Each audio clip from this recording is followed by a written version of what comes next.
again. Welcome to Real Talk with Eric and Ed. I'm Eric, and we don't have Ed today. Instead, we have two fantastic guests. We have Milagro Spencer. Yes, sir. And Aaron Brown. Hey, Welcome. Thanks for being here. thanks for having me. Absolutely. So last time we were talking about Aaron, some of the work that you're doing as a youth coach and mentor and helping out the kids, and we started talking about parents and what they could do differently. And so, Milagro, I think that you were able to view that episode and just from the outset, was there anything when we started talking about parents? You're a parent yourself, right? Mm-hmm. Yeah. So, as a parent, kind of what's your thoughts on things that either parents can do differently or things that we, as those that are trying to, how do we help the youth, right? Are there things we can do to help fellow parents to try to maybe curtail the number of youth that are needing additional services? I think a parent and a child is one and the same. Okay. It's no book on none of this. Okay. So I feel every parent needs assistance. We don't know. That's why it's so important to have a 2-parent household. Take a village. Okay. Because we need that. Yeah. We learn from our partner learns from us, we learn from the child. Mm-hmm. Now with us working with the teens or the kids, whatever, when them parents get that assistance, they don't build on it. Nope. Mm-hmm. So you're supposed to take advantage of that. Right. But they don't most of the time. Yeah. Now you're also doing youth coaching or mentoring? Okay. Yes. So are you also interacting with kids that a lot of kids, some kids don't have both parents, some kids do have both parents, and both parents are just distracted, just like the ones that Aaron was talking about last week? Mm-hmm. Yeah. Which one is more frustrating? The one, the kid that has both parents there, that the parents are just like, I'm too busy? Are those more frustrating than the kids that maybe they only have a single parent who's trying and working, 2 jobs because that's the only thing they can do to provide, or the parents that are totally checked out? Like, which situation is more frustrating, or it really just depends on the kid? My input would be in the parents' defense. Mm-hmm. Some of the parents have tried everything, and their kid just gave them pushback so they gave up. Mm-hmm. They like, man, it's nothing more I can do. Yeah. I don't know what to do. I don't know where to go. Right. They tried to get them to help. The kid just don't take to it. Right. Right. Now on the other side, it all depends on the kid. Yeah. Some of them want somebody to care for them. Some of them just gave up on themselves. It don't matter what you do, unless you're gonna hop in their body and live the life for them. Right. They just checked out. Right. So what do you think, what are the largest reasons why kids these days are checked out? That they just don't think they can do any better, that they don't think that they're worth showing up on time. They don't think that they're worth gaining skills without prodding and hand-holding. I think it's a mixture of how they was brought up and the access to social media. And I say that because, one, how they were brought up, at some point there was a disconnect. And like I go back to say, sometimes parents could get so involved with whatever their success is or their job or their role in life, they neglect the kid at some point, some capacity, right? Yeah. And it could be a reoccurring thing that developed a habit within the kid's mental. But on top of that, social media feeds into the negativity. It's not so much positivity. So, and like I said, wherever that negativity may draw, we could easily say gangs, right? So you getting the neglect from the parents, and then you getting this enticing concept of excitement in gangs. I'll just use gangs for an example. Yeah. So now their morals is based on this side, and you done lost. Not say you lost your child, but you lost a portion of your child to their peers, and where you don't have a say so anymore. And this could be, let's say, this could have happened at age 11, age 12, And we know going into the teenage cycle, Yeah. that's when all the rebellion come in. So you trying to will your kid back, Mm-hmm. it might get a little bit more challenging to where now you challenge with your kid, Mm-hmm. you challenge with life, Mm-hmm. your boss is down your neck, Mm-hmm. and we have that notion of being lazy, just Mhm. meaning I don't really want. We say we do it all, but we really don't. Mhm. And we see that as being youth coaches. Like, for example, I have a team. He's never filled out a job application. Mm. He has both parents in his household. Mm-hmm. It's not frustrating, but it definitely does draw the question, how? Yeah. You know, like how is this happening? How does your children not have the proper attention that they need to fulfill themselves in whatever capacity that may be Right. when you have two? Even with one, for example, my mom played basketball my whole life. My mom never even knew it. Guess why? She had two jobs. So there was a disconnect at some point between, and Milagro knows my mom didn't show up to my game. Guess what that does to me? Now, in my ecosystem, Yeah. I have people like, I'm not saying they did, but well, you got me here. Mhm. Now that pulls me a little bit more away from my mom. So now when she's trying to wheel me in at whatever age this may be now, is well, you was never there. Right. You know, the consistency wasn't there. So that's when we was going back to how can a parent gain that back? It's just Yeah. consistency. Telling me something isn't going to do anything for me, but Right. if you showing up, you pouring into me, Mhm. you know, that's going to will me back in, but you don't see it. Yeah. It's almost like, if you guys would agree with this, so you listen to and or learn from the ones you love. Mhm. And kids, you know, as adolescents and stuff are developing, they don't have a perfect understanding of love. I mean, Right. come on, as adults, do we really have a perfect understanding of love? It's incredibly difficult.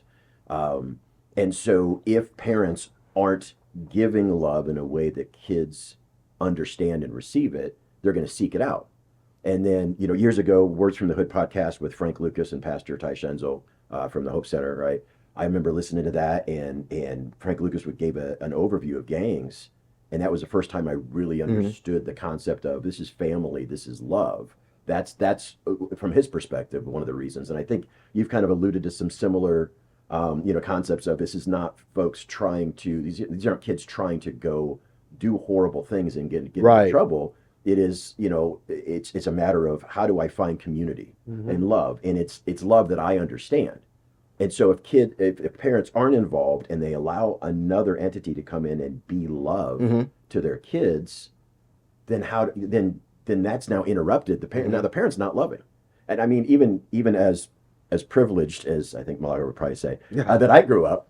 My parents are both there. My mom worked when I was in school because she was a teacher. Right. But and I basically had everything if I look back. But there were so many times when I thought I had nothing. I thought my parents didn't love me. Yep. I thought, right? And so in that sense, what the kids are experiencing Yep. is normal. At the same time, once you cross a certain line and you get into the justice system, Yep. there's greater consequences to that separation, and that's maybe the urgency of how to get the parents plugged back in, because what is it if it is the recidivism rate? Someone gets arrested and does some time in jail. There's a high percentage that they're going to go back at some point, and I think that's why it's so important to try to grab them as soon as they're in for the first time, and have someone that cares and try to bridge. I Yep. think you said earlier, be that bridge, right, between the lack of understanding of parents that maybe want to love and the fact that the kids are just trying to find it from anywhere, right? I think doing the work as a parent on yourself and the definitions like love, family, understanding what that is a big role, because, so for example, our moms and dad didn't prep us to deal with any of this. We doing all this on the fly. We raising our kids on the fly. We didn't get any grounded advice on step by step on how to raise a kid. We didn't have help like that. But as far as me and Milagro, we're trying to do shadow work on ourselves, just meaning the things that we're afraid of, we're trying to live through that, financial literacy, and just being genuine people. You know, it's not so much of installing hard work into kids like my parents did, where, oh, you need to work. Nah, I'd rather work on myself, because now in turn I can give my kids something to, you know, just a path to go down instead of an uncharted path that we're going down and we're trying to path it out right now. And that's really what you see a lot of it. They don't do the necessary internal work. They're more just the outside, you know, like, and again, I go back to whatever their success is. They more worried about putting work into that than work into themselves, their family, their morals, anything of that nature. So when it comes to trying to get those life lessons that we still need, I can't go to my parents for that, because they never did the work, and their parents may never did the work, you know? So it's just a cycle of, I don't care. And what I mean by that is, I'm gonna go to work. We lived out of survival. Yeah. We taught survival. Yep. But I got a question for y'all fellas. Yeah. How do y'all feel about heaven and hell? Do y'all feel like it's a physical place, or because to me it's a mind state? I think it's a state of mind. It's a state of being. Yep.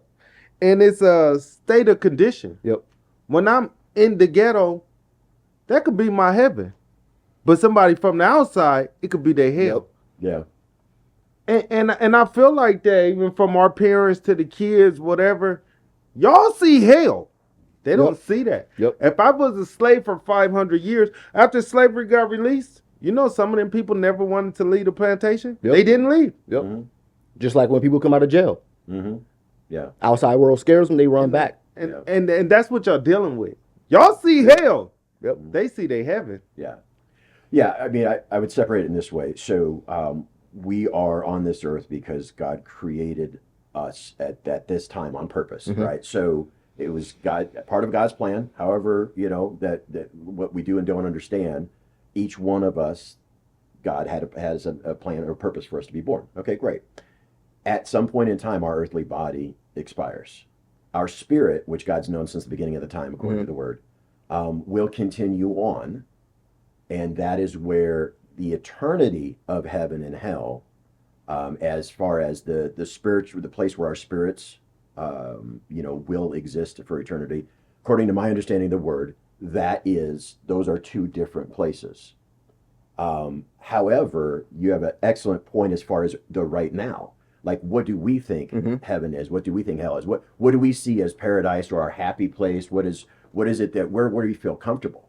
And part of that is not only what we're familiar with, but also what our spirit is kindred to. So, or meaning, if we are kind of in this classic 70s, 80s, there was this whole movement, at least in the West Omaha white church world, of rock and roll is evil, right? And so all the Hessians, right, the long haired, tattooed, leather jacket, whatever, and it was hard rock, AC/DC, all this stuff. And that's a rage aggression mindset. So if your spirit was aligned with rage and aggression, then you were happier in a hard rock concert, and you just couldn't handle a church service. Right. Even though God is far superior, if you get to know him and the peace that God gives you, still you would feel peaceful listening to metal, and you would not feel peaceful listening to a hymn. And that's a spiritual affliction. I think that is kind of what, you know, a reflection of what you're talking about. Nowadays, it's not, there's also other really destructive music and cultural influence. And I mean, I first saw it, and you were talking, you know, before about, hey, living in West O, but you see down in North O, you say, oh, that's a life I want. That's a lot of the Millard family gang, right, was born out of that concept, I think. And, you know, so Dr. Dre, Snoop Dogg, all this, right? And we're all of us in West O, we're all buying subs and playing Snoop and Dre. A little bit of that same mindset of, okay, hey, I'm missing out on that. So is part of it cultural in that, okay, what is it? You said social media earlier. What are we getting hit with? And so folks, heaven is what makes them feel like they're at home. Well, if you're surrounding yourself with degrading society, right? As far as music and culture and all these things, does that then mean that that's part of the parents' problem, because you said earlier they can't you can't say the same thing to your mom you can say to your kid. Yep. Because our kids just trying to emulate a negative, degenerate culture. Yep. Again, not racial, just it's so much of pop culture these days. What's in front of them. Right. Mhm. Yeah. And it doesn't seem to come from a place of beauty and creativity and peace and godliness.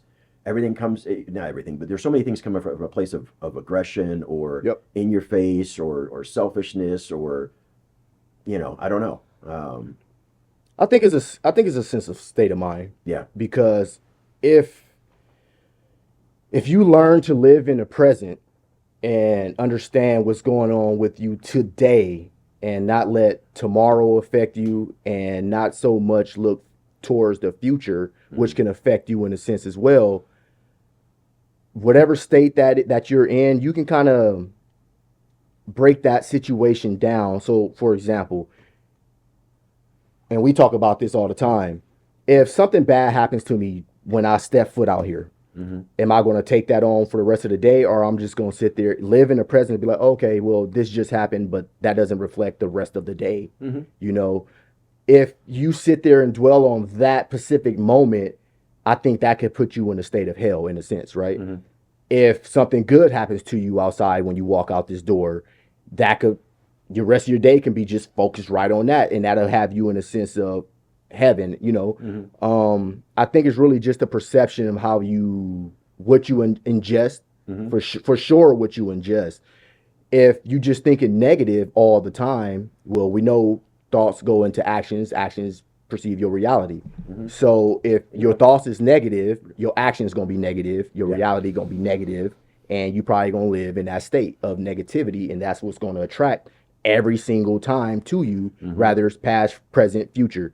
So yeah, I think heaven and hell is a state of mind. I can't really go as far as the spiritual world or what happens. I don't know, but as far as right now, especially for me, I'm in a state of heaven. I casted all that negative thoughts, even the thoughts that come into my mindset. I just let go, because I know that it doesn't dictate what my day is going to be. It doesn't dictate my present. It doesn't really dictate anything unless I capture that and dwell on that. And now it's like, oh, okay, everything is going to be that specific way because I chose to sit in that specific reality, So yeah, I definitely think just like saying gangs could be heaven to someone in West Omaha because they got the curiosity of what's going on down here. The norm of them having a quote unquote great life, great environment might not be heaven to them because they so used to it. But at the same time, as a child, the heaven that was presented to you from your parents, it might be hell for them. They might be working 16 hours a day. So that energy comes home. That energy doesn't give your child the attention they need. So now that heaven that you provided your child just turned into hell. And they've taken that to go down. Again, we just say the gangs. And now that's their environment. That's heaven to them because they getting the attention. But to you, it's hell. Right. So state of mind. Yeah. So one of the passages that is often misquoted, but from the word is that the love of money is the root of all evil. Folks often misquote it that money is the root of all evil. And it's not. Money's not. It's the love of. And so as I'm hearing you kind of talk about this, and it's like, and again, we're not accusing parents of anything. Right. And I look at just my own personal experience, and I've been on different journeys, and I've been in all sorts of different careers and things, but for a long time I was chasing money. And then you got to realize you'll never out earn the wrong perspective, right? So if your goal is money, you'll never have enough of it. Right. If you're trying to, believe that you're worth something, if you can only earn enough, you're never gonna earn enough, right? If you're like, oh, if I only have enough money to buy these things, then I'll be happy. There's always. I tell you, man, it's crazy. I'll use luggage as a thing, like. Hey, you want to go on a trip. So you go on a trip and you're looking around, you're like, oh man, that piece of luggage looks a little nicer. And then you go, oh, I'm going to buy a $200 suitcase. And then you go buy a $400. Then you realize there's $800 suitcases. And you buy an $800 suitcase. And I know that sounds crazy, but it's bulletproof material. It's kind of fun, Kevlar. But anyway, And then you realize their suitcase is way more expensive than that. Yep. And you're like, well, that's just a freaking suitcase. Like, how much you could take a plastic bag and put your clothes on it and Right. still get on the plane, right? But I mean, that's such a like an absurd concept of, well, if you can, it's just you can never be satisfied if you have Right. another perspective, right? And so, I mean, do you see that the love of money? I mean, we tying all these issues with parents and kids and I mean, I know the kids that are rebelling against their parents or seeking out another source of love aren't necessarily chasing money, but is it because parents are, right? That often leaves that open. I don't agree. Okay. I don't agree. I don't Why's think that? it's the parents. I don't think it's the money. Mm-hmm. You know who I blame? Mm-hmm. Young women. Okay. We only do. You know why you want the $800 suitcase? Yeah. Not to impress me, Yeah. but what do women think? Okay. You know why them kids want to be in gangs? Yeah. Because the girls that they like Okay. street dudes. Okay. It's all for the women. We want to hustle. We want to be tough. We don't do this for other men. I don't care for men like me. But Yeah. Susie, Yeah. Yeah. I do care if she like me. Okay. Oh, she like this guy because he got a car? Yeah. I want a car. Yeah. She like this guy because he's a tough guy? I Yeah. want to be a tough guy. Yeah. Yeah. It's for the women. Okay. So women have all the power. If it was cute for them to get the scholar, we'll all be fighting to get scholars. Yeah. To be scholars. So is that lustful? Yes, the Like power to the be- love of money will be All right. greed. Yeah. So, So- the in that philosophy, Yeah. maybe the woman's love of money wants a certain ideal. They want a Yeah. certain man. Yeah. So I'm gonna tell you what. There's more women go visit prison than they do the workforce. Yeah. Mm. They like a certain Yep. type of guy. Yep. Good girls like bad guys. So it's Urkel's fault because if a nerdy guy would have been popular, I was kidding. Sorry. Yeah, Stefan. When he turned to Stefan, Yeah. the same girl he been wanting his whole life, Yeah. she wants him. Yeah. That's So- a good point. This is what I mean by the whole lustful thing. Yeah. The reason why I said it. Yeah. So I feel like if you as a parent, if you knew the lessons for one, you have to Mhm. know this lesson. If you taught your son not to be lustful, Mm-hmm. How And could it's- they, yeah. how could they when the man they picked wasn't the right man? That's why he not there. yeah. And she probably got 3 babies by him. Mhm. Or she went and got another baby. Mhm. But dude, that's the same way as his dad. How Yeah. could they? Women. I just told Pastor King this on a TV show. Mhm. I said 99% of men today Mhm. are still Adam. They still will bite the apple knowing the results. Mhm. They got the perfect woman That over the here. woman gave up. I'm sorry. No. Yeah. But just for No. Oops. Yeah. to pursue the woman that we Right. want, Yep. Yep. they'll bite the apple. Right. And that's where so Satan knows that the biggest weakness a man has is through a woman. Yeah. And God knows the greatest Is that gift- lust? It is. Yeah. I think at core. And God knows the greatest enabler in a positive way for a man is a woman. And neither of those degrades a woman. And this is that there's society's gotten all out of whack because it's not that women are under men. It's just men and women are different. Mhm. And I believe the word says, and I think you can see this in society that often if there's certain roles that if a woman allows the proper man to take those roles, it takes pressure off their shoulders. Mm-hmm. And in the same way, if a man it allows a woman to have certain roles, then it takes pressure off his shoulders, right? And together, that's God's perfect ideal, Yeah. right? Is a married couple that are in it together, right? But yes, so then lust.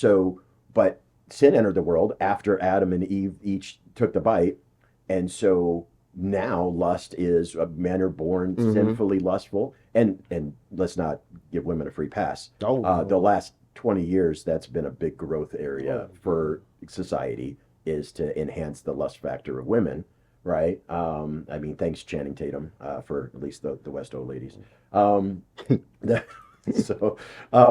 But yeah, so lust, but it's lust. You can lust after money, but Yeah, yeah. it's which is just greed. right. But yeah, to your point, Malagra, I mean, a woman is far more tangible than dollars a lot of times. I feel like if a man can control his lust, he wouldn't let a woman lead him into that. Yeah. That's kind of where I'm getting at. So if you have that lesson, or are you learning that lesson, Mm-hmm. a woman shouldn't be leading anything in my life. She shouldn't have. And again, it's a woman, so we know that's a powerful thing. Mm-hmm. But as a man, you powerful too, and you should be able to control your lustfulness to where it doesn't dictate you buying Mm-hmm. the Ferrari, Mhm. which dictates you going down a certain path to obtain that money, Mm-hmm. which could dictate how you perceive everything else in life. Mm-hmm. And that's a hard thing to do, just like overcoming any of the 7 deadly sins, you know? So I just feel like if you had a role model, like if I sat there and taught my son how not to be lustful, I don't think lust I don't think a woman can control my son because she's so appealing, if that makes sense. I don't think, like I have a brother who's not controlled by lust. He does what he wants. His reality is based on his eyes and not someone else's, you know? Yeah. I got a question. Do y'all live in America?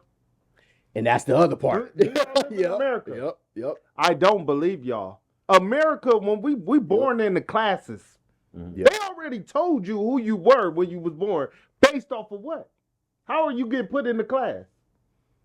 So that's an interesting. How do you get put in the class? Based off of Yeah, we have a what minute, you got. a minute left. So I don't believe none of that. Right. We all chasing something. Sure. America just are chasing. we but we American. America is It's a country. It's not. It's a business. It's not a country. sure. There is a lot of business about it, but compared to countries that actually have class systems, America has no class compared to countries that actually. Yeah, you're right. We have no class. Think about that. We have no So, class. You're right. Yeah. So the right, but one of the reasons why folks come from all over the world to make it here is because the one place on earth where you have the best chance of going from nothing to anything is America. On a Right. material, But on a what material, right. on a material basis. So, Right. yeah. Absolutely. That's where they get it. See? Yeah. Are y'all Lust. American? To your point, lust is what takes that and puts it askew. Yeah. And that's because if you don't have God as the center of your focus, then the other things, the distractions, can have enough gravity to pull you off track. And so, to your point, if you're saying, if you teach your son and not to be lustful and whatnot, that's, you can do it in a practical sense. But I believe ultimately that you need to have God in the picture in order to truly make that happen. So, For sure. but unfortunately, we're out of time. I love where we could go with this. So Yeah. thanks for watching. That's real I'll talk. see you next time.